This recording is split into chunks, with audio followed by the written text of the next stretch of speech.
Okay, guys, so day 2, derivative sketching. All right, we're starting class. Thank you. Choir teacher. Okay, so I'm going to give you a graph, a way to sketch it on your paper.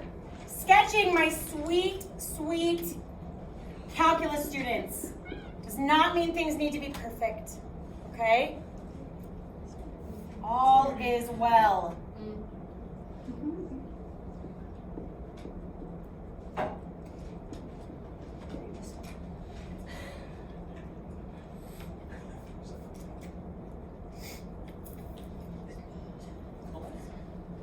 Now, last time when we started talking about derivatives, right, we imagined derivatives as these kind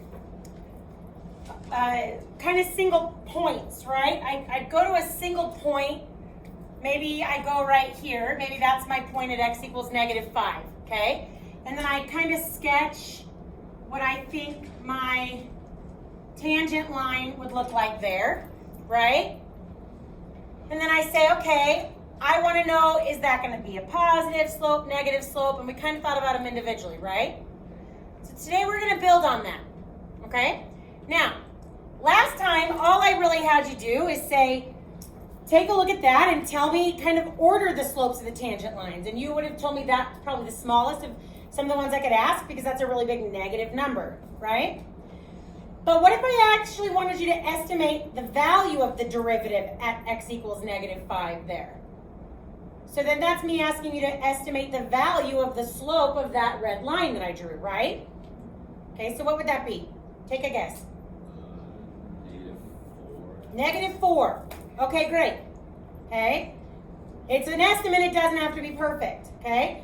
So I know it should be probably bigger than a -1, right? That doesn't look like a 1 slope. Okay, so -4. So our estimate is when x is -5, right?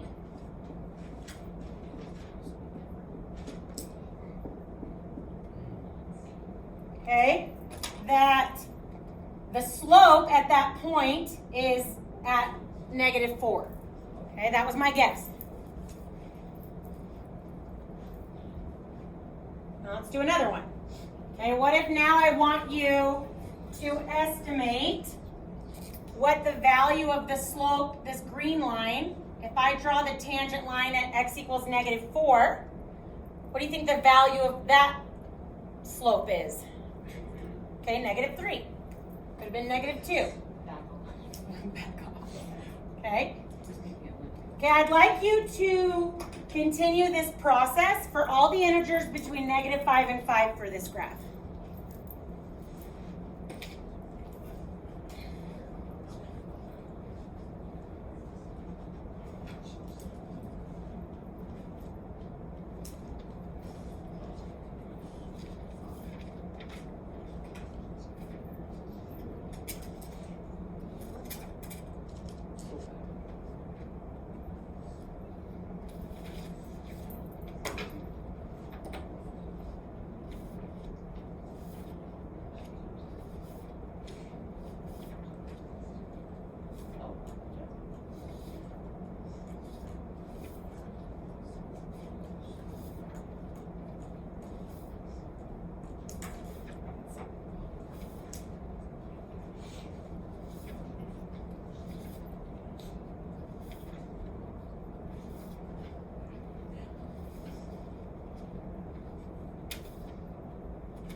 Guys, need more time? Yeah, just a little. 10 seconds.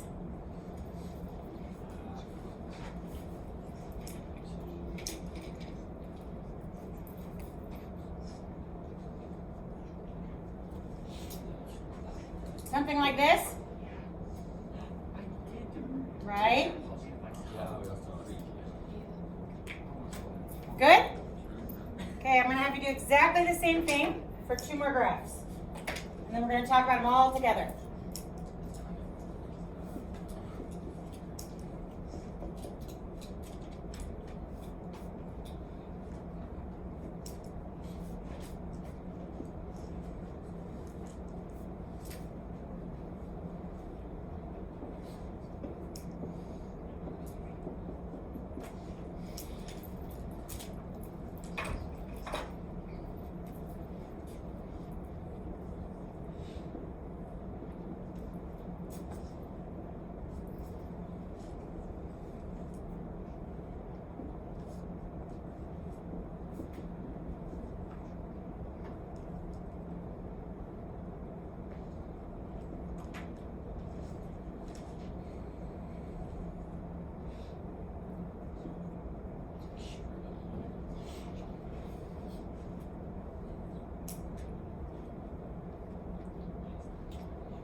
Okay, so work with your neighbors. We're gonna give you a couple minutes. I'm going to do exactly the same thing. Okay, if you think you need a couple more points than the integers from -5 to 5, then do them. Okay, but you're gonna pick points. You're gonna draw their slope lines, and then take a guess about what you think these graphs are gonna look like. Well, no, don't do that last part. Just do the dots. That's all I want.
You guys working? You need more time still? Okay. We can give you plenty of time. This kind of leads us into our lesson today, so take your time if you need and do it right.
More time? I'm gonna need 2 people to come up and plot their stuff for me. Chase, will you do the black one? Yeah. Okay, who can come do the purple one? Or fuchsia?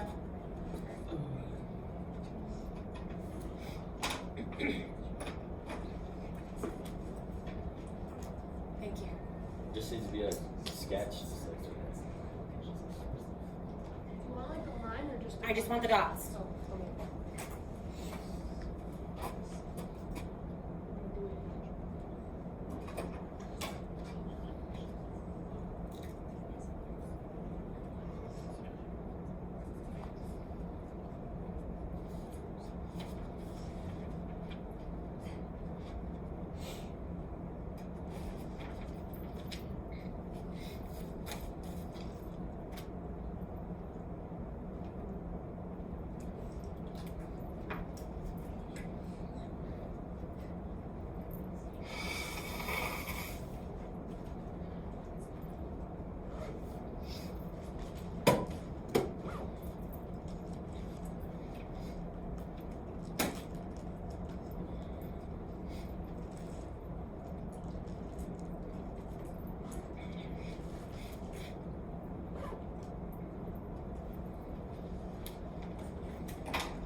that what you guys got? Okay, so let's put this idea together, okay? So, what we did last time is we thought about individual points and estimating individual derivative values, right?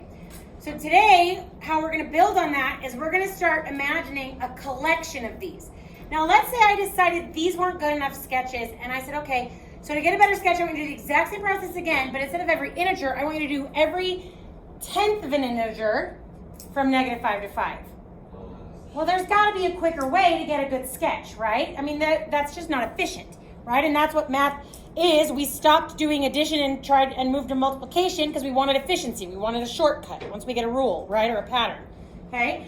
So is it fair to say that if our estimate here at x equals -5 was -4, okay, of the slope, and then this one at x equals -4 was -3, that because of the way this graph is continuous and flowing here, that all of the slopes in between will be making that -4 slope become that -3 slope, right? Yeah. So if I wanted to, I could plot all the infinite points, right, of all the slopes, creating a new function. Okay? Eventually, we'll find out how to find the equations of these functions, but you still need to be able to imagine it as a collection of data points, kind of, that we're plotting, okay? We doing okay? Any questions? Okay. So this one, if I were to graph all the infinite points, it would look like this. Hopefully it makes sense why this one also has a horizontal asymptote, because look, my slope line is approaching being horizontal, right? And then this one actually looks something like that. I'm just going to move that up there, just to make my nice estimate look better. But that's a pretty good drawing, right? But I don't want to have to go through and do points and points and points each time. The point of lesson today is we're going to come up with some patterns on how I can figure out where different graph features of the derivative graphs will be based on what the original graph is doing. Okay? Everyone understand? Okay. Questions? Okay, so how today's going to work is I'm going to pose you some questions because I find you guys learn things better if you come up with it on your own. And then I'm going to use them to talk with your groups, and then we're going to go through them. All right? So, my first question is this. How do I know from the original graph if my derivative will have an x-intercept? Go. Talk with your groups, and in 30 seconds we'll come back.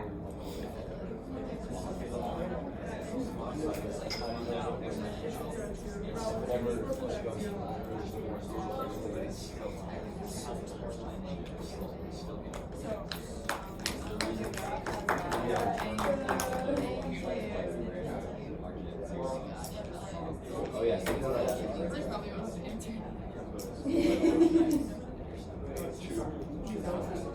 Will it ever will the derivative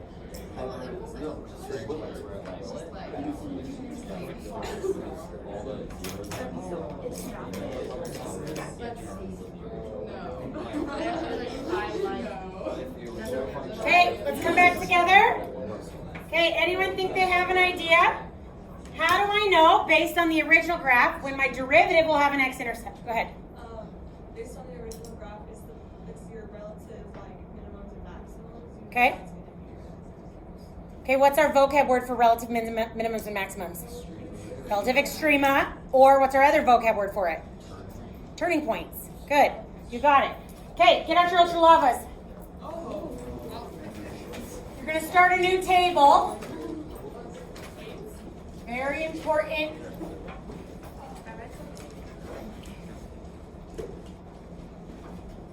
This is the title of it. I'd make it 2 or 3 inches long. Don't close the bottom of it yet.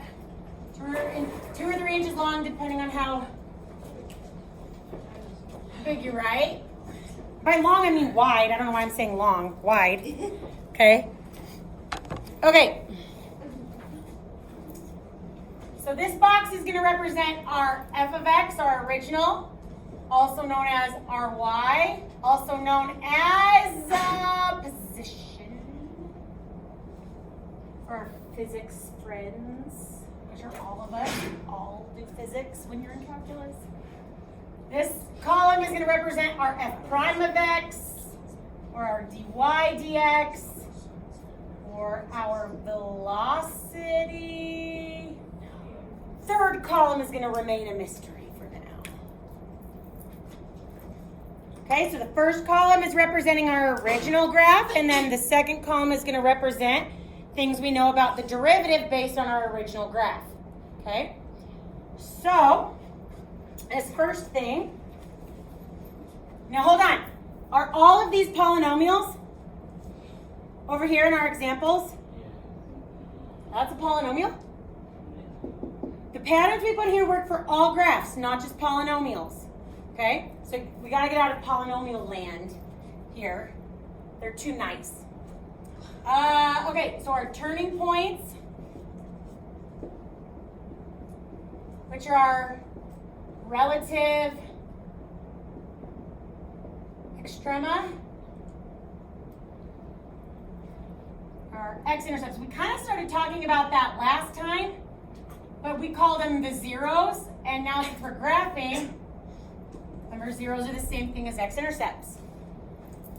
The word is actually pronounced as extrema. I always just say extrema to try and get you guys to think maxes and mins, because those are the extremes, right? But extrema, same thing. I mean, I think it's pronounced extrema. I don't know. Hey, Echo. Just kidding. Okay, good. Okay, I'm ready for another one? Or am I going too fast? You guys ready for another one? Yes. Okay. I would like to know, okay, does this graph, okay, let's point it out here. Oh, man, pause.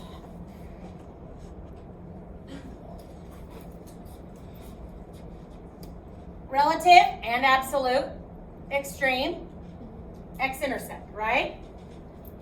No relative or absolute, or no relative extrema, right? No x-intercepts. 1, 2, 3. 1, 2, 3. Okay, so that's the pattern we're just going through. Okay, here's my next one.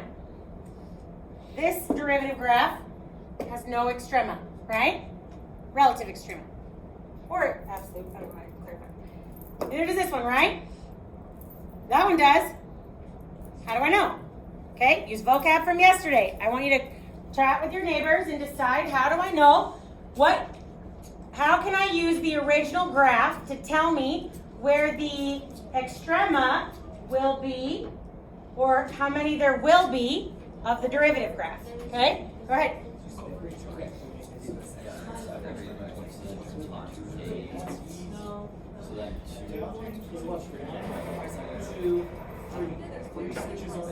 Yeah. Probably just go down one every time. So there's one turning point and there's this one. There's zero turning points.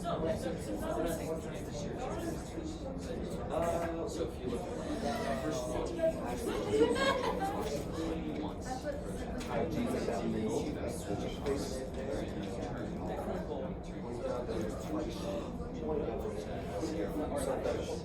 each point of inflection, and that's 1, 2, 3 turns.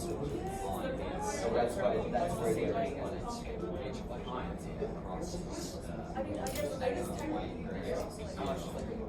across the white. So like which point of inflection is so there's no direction. 1, 2, 3.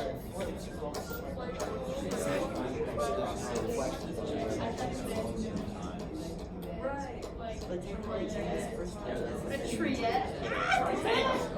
That would be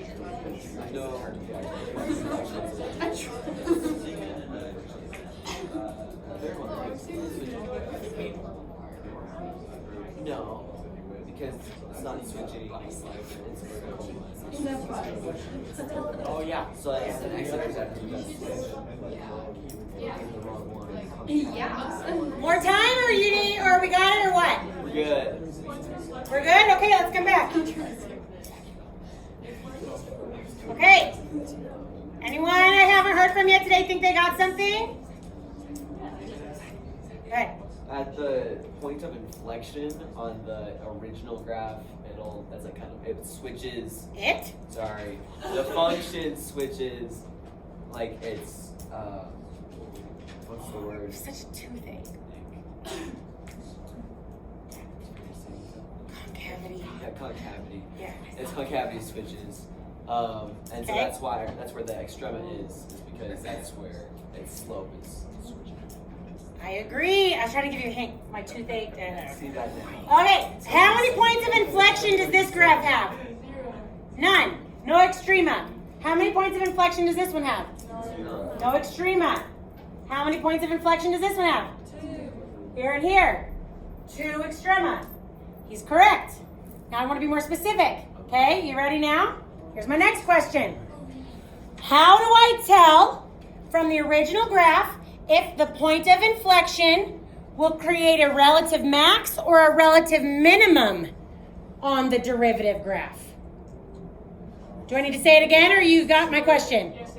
Okay, how do I know from the original graph if that point of inflection will create a relative maximum or a relative minimum on the derivative graph? Go.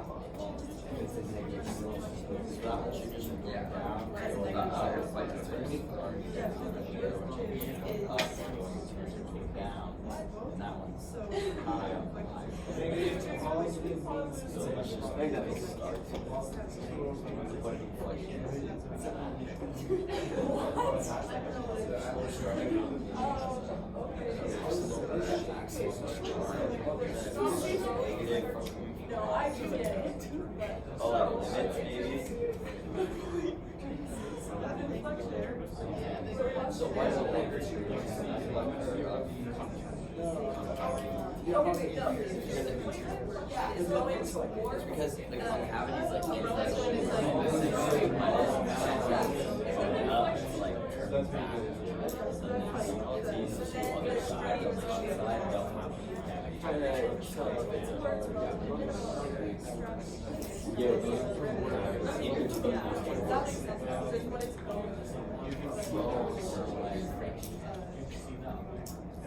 point where it becomes 30 seconds.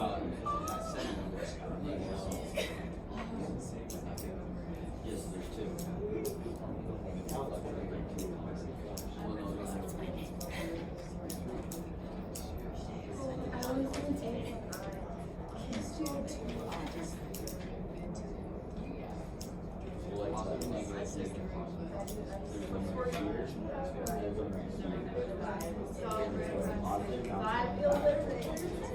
Not on purpose, I just accidentally put A after my R.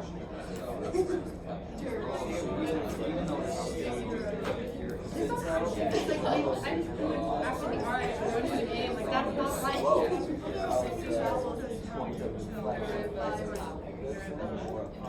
Okay. Someone I haven't heard from yet? How do you know? How do I know if the point of inflection on the original, someone I haven't heard from yet, is going to create a relative max or a relative minimum? Go ahead. I would prefer that, actually. Absolutely. I think this would be good. Pay attention. Okay, Feel it.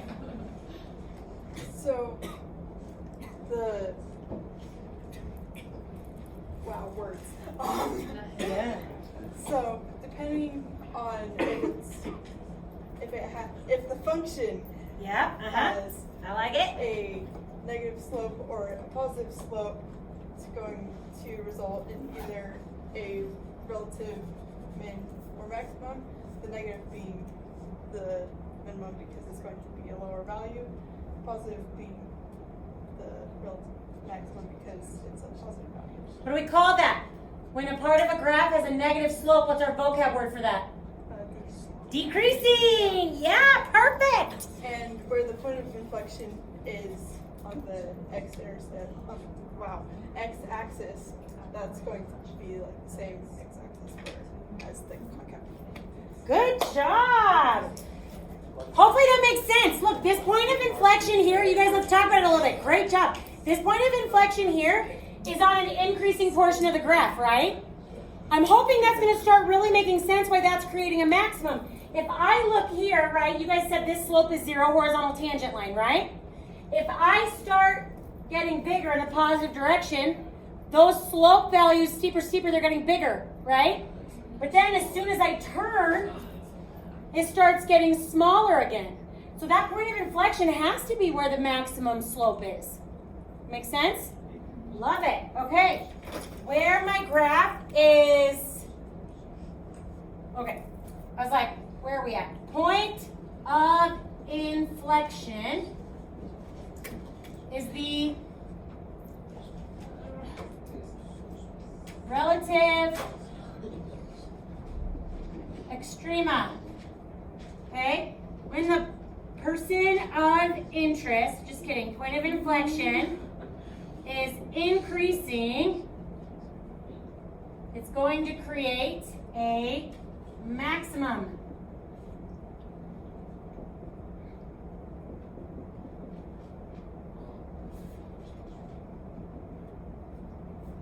When it's the point of inflection is decreasing, it's going to create a minimum. Now this is like almost always true. There is an exception to this, but we're going to talk about that in a second.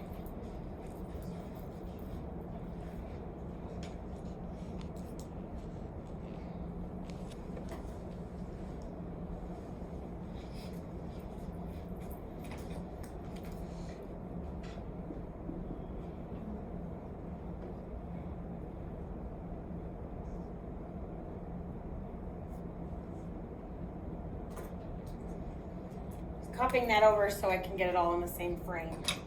I'm sick of moving the iPad. One of those 360 cameras. I got one last year. Looks No. like class. No, for real. There's a swivel. I got one. The problem is, I'm kind of a spaz, right? So I'm always like, I don't know. I almost did a cartwheel in class yesterday just to see if I could.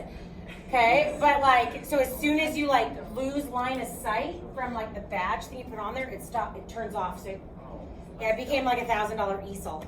And then I give it back. I was like, I'm not using this. 360. Yeah, I don't know if they make those. I don't know. Yeah, right. What I need is one of those things they make animation films with, where they have all the little lights all over, like Gollum. You know what I mean? Okay. His image in my head was hilarious. Okay, guys, first I got a couple questions before I give you your next pattern I want you to find, okay? First of all, I want to know this. What would have changed about our answers so far? So this is my original graph. I just recopied it so it was all in the same frame, okay? So I decide I want to give you a new graph. I want to know how the f prime of x value would change if I decide to move my x-axis. And I'm going to move my x-axis here. Okay? Why not?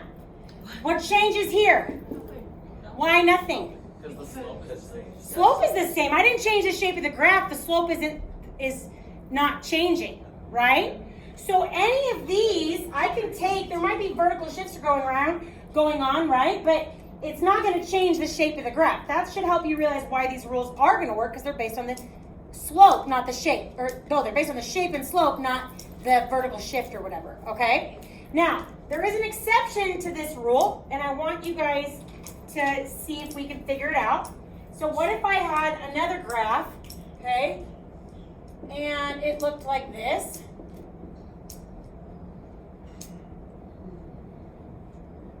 Anyone know or remember what shape of graph that is?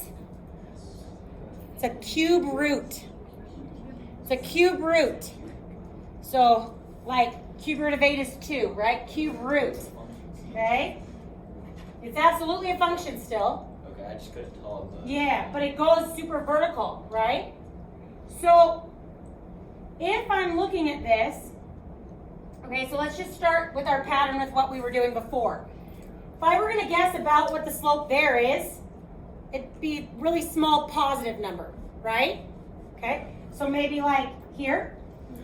Okay, then it's getting a little bit bigger, but not much. And then it starts getting bigger. What's happening? Is this a point of inflection? Absolutely. concave up, concave down, right? But it's a weird point of inflection because as my tangent lines, their slopes, you notice they're getting super steep? Are they approaching anything? They're approaching being vertical, right? So something that's not quite vertical, but is approaching being vertical, it's almost like that slope value is approaching infinity. Hey, for years and years, when your teachers have asked you what's the slope of a horizontal line, what do you say? What's the slope of a vertical line? Undefined, right? Anyone have any guesses what's going to happen on this graph of the derivative? He went like this. What's this mean? It is a vertical asymptote, wherever that is. Because then even as these ones, right as I get to that point of inflection with vertical tangent, see? Notice how after it, there's still positive slopes. They're just super steep, right? And then but they start getting less and less steep as I go around. Absolutely, it's creating a vertical asymptote. So this is our first actually experience to see an original function that's perfectly continuous, but its derivative is non-continuous. Okay? So there's an exception to this rule, which is if my point of inflection is on a vertical tangent, then it doesn't create an extrema, it creates a vertical asymptote.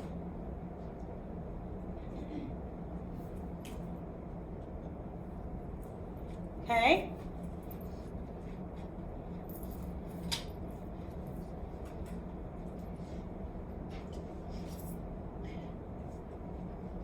Now as you're writing, I just want to explain this a little bit on your homework tonight. Your homework tonight is just derivative sketching, all right? But what I want you to start doing is, this is really the only example that we're going to talk about, this idea of a point of inflection on a vertical tangent. That we're going to talk about today that's continuous on the original but discontinuous on the derivative. However, there are a couple in your homework, and what I want you to do is start looking for patterns similar to what we're doing in class today for the continuous parts, okay? What are our three types of discontinuities? Vertical asymptotes, holes, and jumps.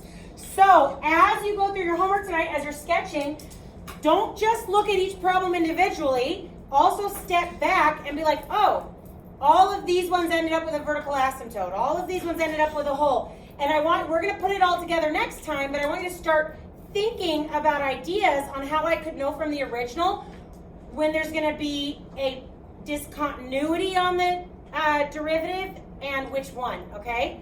So I'm not asking you at the end of your homework to be perfect at that. We'll get that at the end of class next time, but it'll help a ton if you start stepping back and trying to think of that, okay? Also do your homework, because not everybody in here did it today. Just throw that out there. Okay. Shady. Okay. Any questions so far? Let's just stop here. Any questions? Because I got another pattern I'm going to want you to find. Okay, you ready? Okay.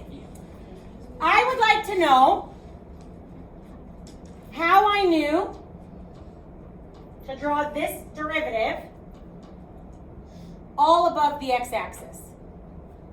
How did I know to draw this one all below the x-axis? Here's my next pattern I want you to find. How can I tell, based on the original, when my derivative will have positive versus negative y values? Discuss. You think vocabulary.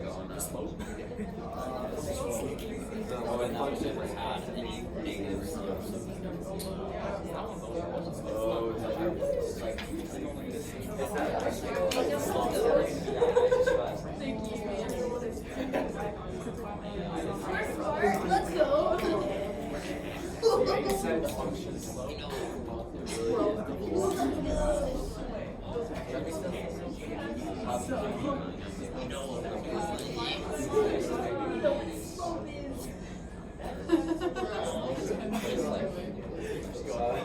It's so low.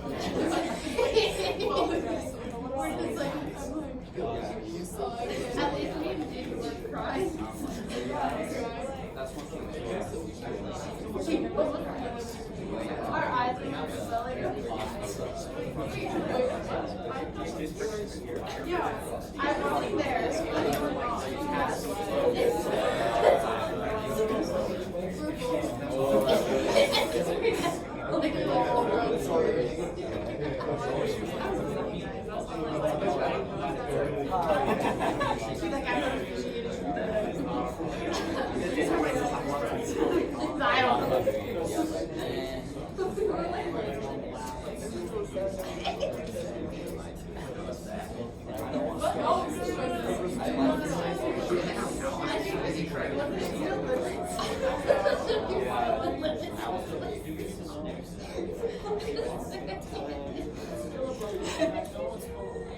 So 20.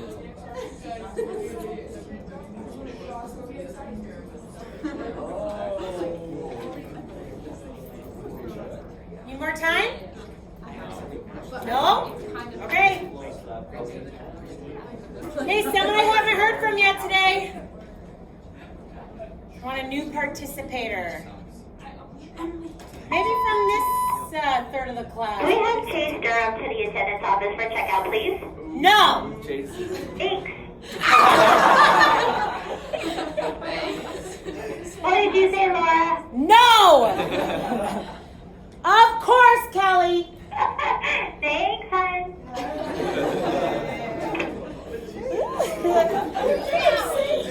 What did you just say to me? That's how that felt. Okay, I want somebody from one of these two tables to answer this one. What do you think? You don't even remember the question? That's a bigger problem. I said, how do we know based on the original when my derivative will have positive or negative y values? That's what we were talking about for the last 3 minutes. Go ahead. If the slope is increasing, then it'll be positive, and if it's decreasing, it'll be. If my original is increasing, then it will be a positive. The derivative will be positive y values. There it is. Guys, come on, we're almost done. Where my original graph is increasing, my derivative is positive. Where my original graph is decreasing, my derivative is negative. This one was decreasing the whole time, right? Yes. Negative the whole time. Increasing the whole time. Positive the whole time. Okay, that's always true. Okay, so where my original is increasing, my derivative has positive y values.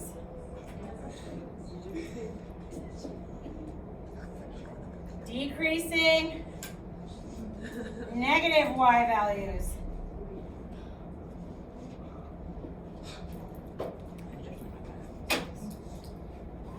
Okay, I got one more pattern we gotta find today. And I already know which table I'm going to find it eventually. Okay? Okay.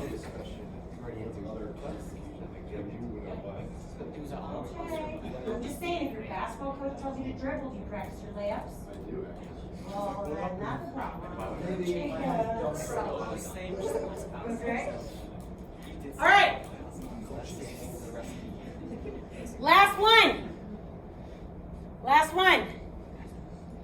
I want to know, based on the original, how can I tell where my derivative will be increasing versus decreasing? Okay, one more time and then I'll let you go. I want to know, how do I tell from the original where my derivative will be increasing versus decreasing? Okay, go. It's so It's like if it's 3 over 2, but if it's 2 over 3, Like, it's still negative, it's getting closer to zero. usually when it's As soon as it's getting positive, that's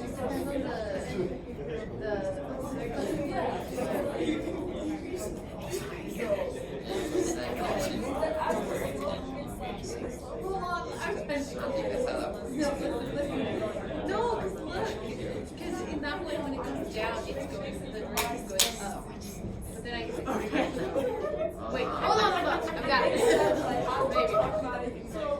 No, I don't. Give me a second.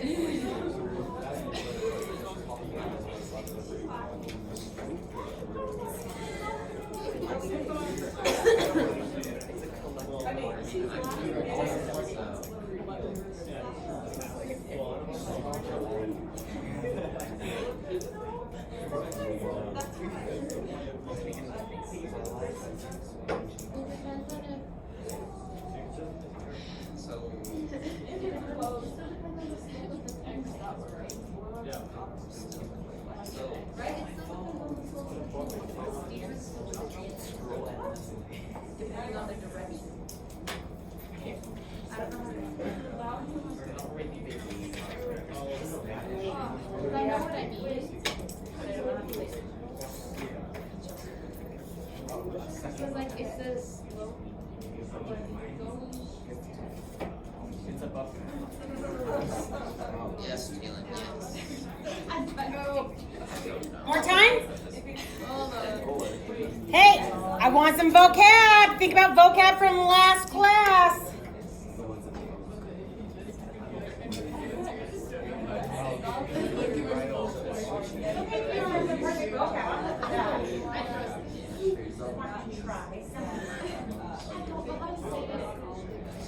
Yeah? You guys, I'm gonna let you guys decide who answers. Rock, paper, scissors. Anything can be solved with rock, paper, scissors, guys.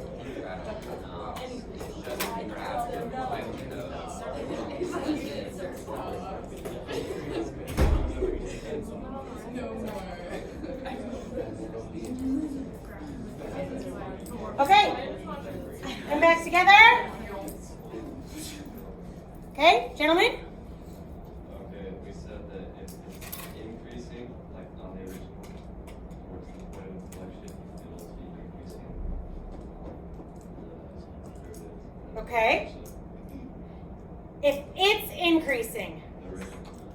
okay? If the slope on the original one is increasing towards the point of inflection, no, that's good. Then it'll be increasing on the derivative. We have a word for that though.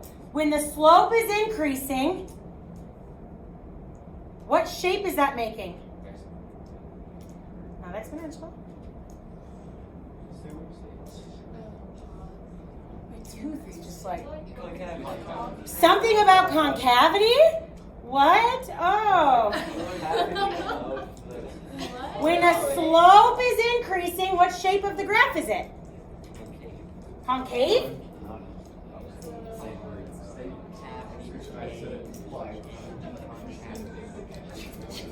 Come on, let's put it together. Yes, concave up.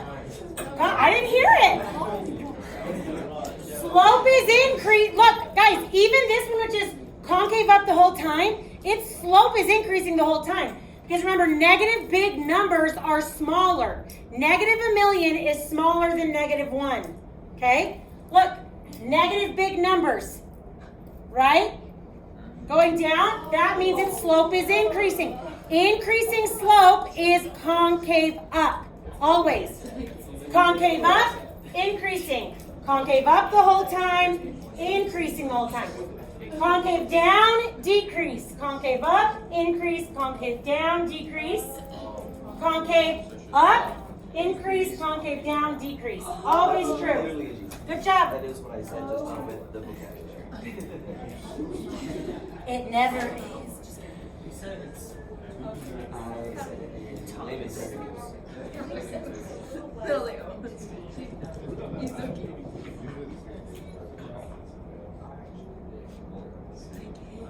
Great job. You guys are really doing great on the concepts. And then I'll just drive you nuts with these I words I enforce you to not use. And eventually we'll all be together, right? Mm-hmm. Is that all of the derivative characteristics table? For today, but I wouldn't close the whole table off. We're going to add to it. Yeah, leave the bottom of it open, but that's all we're doing today. We're going to do an example. I'm going to give you the most awesomest graph you've ever seen in your whole life. And without plotting points or knowing its equation, you're gonna sketch for me the derivative. We're done on the ultralavas for today, but don't finish your table off. We're gonna add to that table later. But some of you may want the ultralavas out. Well, I guess you could use the table I have on the board. Okay.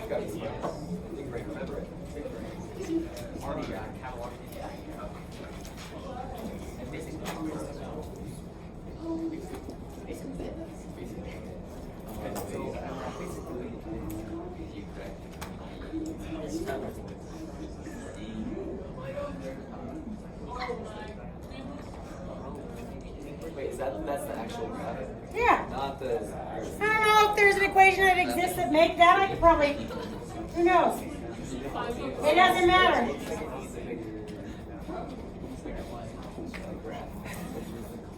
Okay. Put it all together. Sketch for me that graph, and then we're done. Okay, sketch it, bro. Yep. Sketch for me that graph, and then we're done.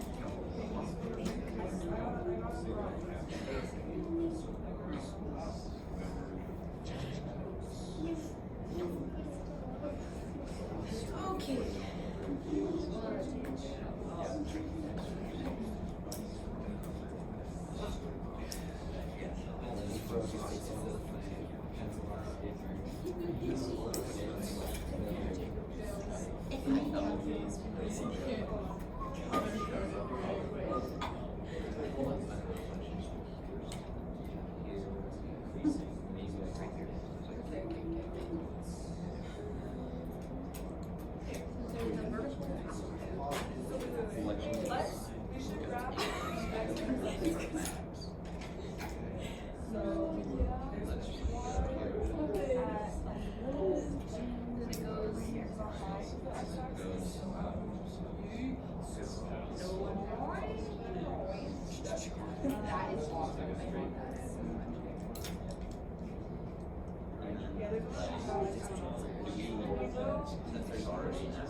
Then we'll have the start. Then we'll hit here, then we'll start getting 0. Then we start going down. Start getting steeper, just negative. So it's going to go back up to here.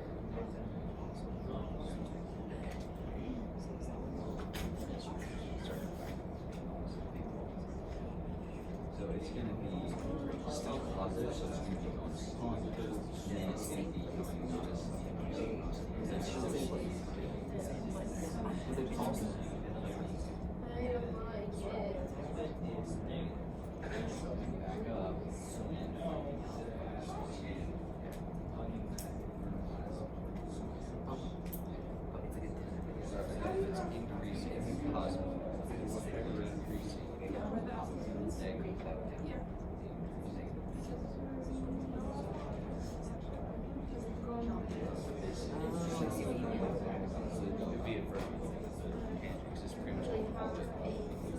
So there still be like a verb.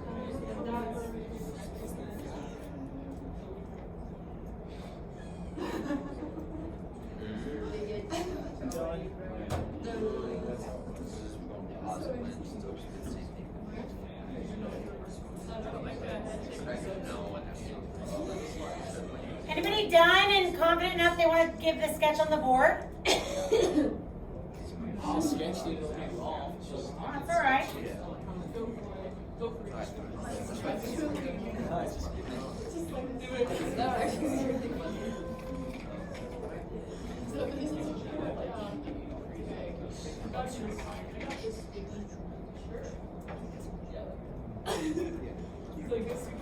I just technically. It looks pretty much the exact same graph, but just sharper.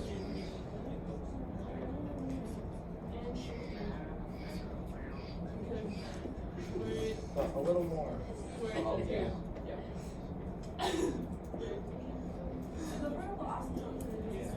Yeah.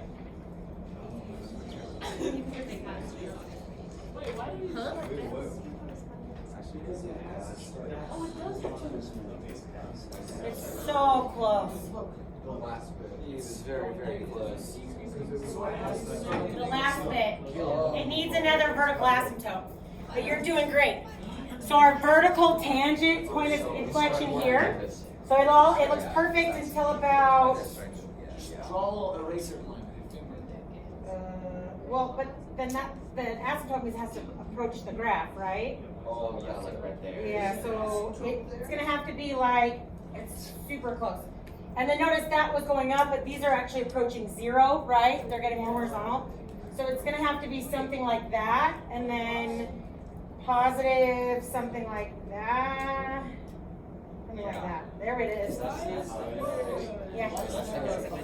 Oh my gosh. Yeah. Why is there what? There we go. We got it? Questions? Yeah. Why does it start down? Like here? In the middle one. This part? Yes. So up here, these are negative, so they're really steep negative numbers, like negative a million or something. So if I'm plotting those as points, they'd be down here. Oh. Make sense? Anyone else? Great work, you guys. We finished 6 minutes early, so you can just chill or whatever. Homework is from the book.